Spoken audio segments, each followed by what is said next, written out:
আসসালামু আলাইকুম রহমতুল্লাহি ওয়া বারাকাতুহু। নবীজির বাড়ির ভিতরে এখন আসলে প্রবেশাধিকার সংরক্ষিত, তবে বাড়ির ভিতরে এখন এটিকে লাইব্রেরি বা মক্তবখানা করা হয়েছে। এর ভিতরে কি আছে তার একটা চিত্র এখানে বাইরে লাগিয়ে দেওয়া হয়েছে। তো সেখানে দেখতে পাচ্ছি বিভিন্ন ধরনের বই সাজানো রয়েছে।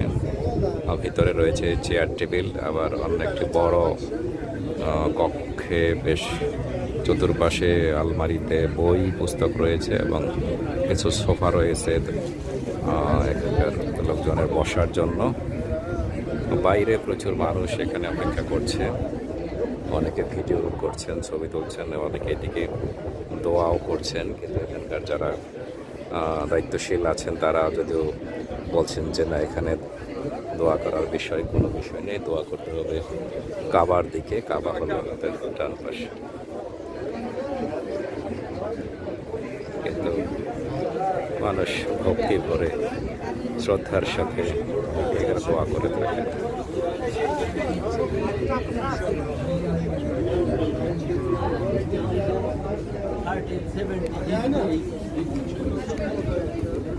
Card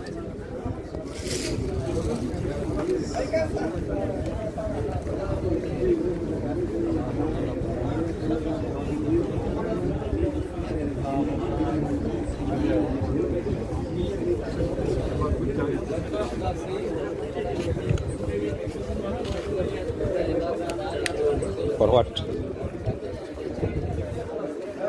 Video. صوت فيديو صوت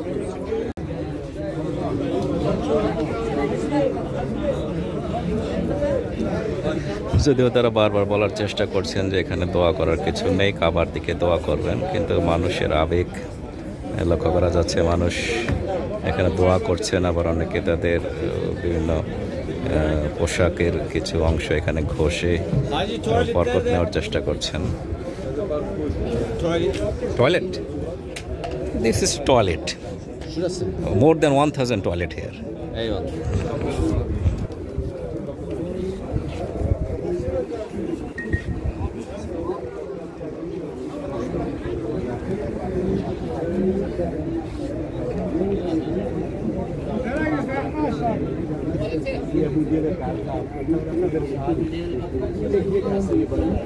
অনেক মানুষ এখানে দাঁড়িয়ে দাঁড়িয়ে দোয়া করছে। আবার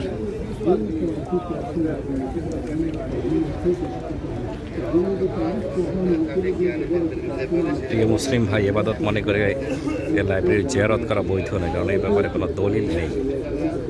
এখানে বিভিন্ন ভাষায় আমরা দেখছি যে লেখাগুলো রয়েছে, আরবি, ইংরেজি, উর্দু, ফ্রেঞ্চ,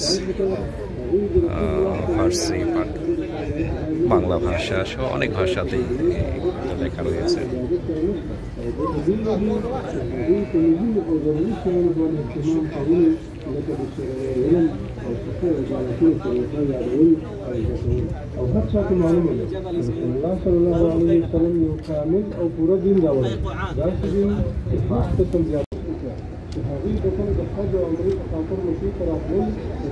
নবীজির বাড়ির এই পাশ থেকে আরো কিছু ভিডিও নেওয়ার চেষ্টা করছি।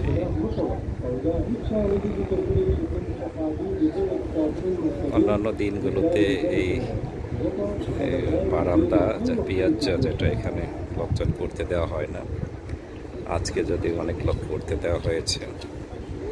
লোকজন এদিকে ঘুরে ইবাদত দোয়া করার চেষ্টা করছেন।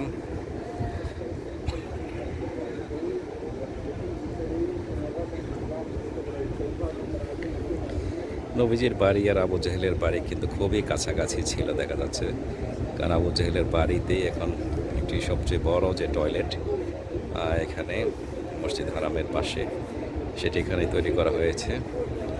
যেমনটি জানা যায় এখানে 1000-এর চেয়েও বেশি টয়লেট রয়েছে।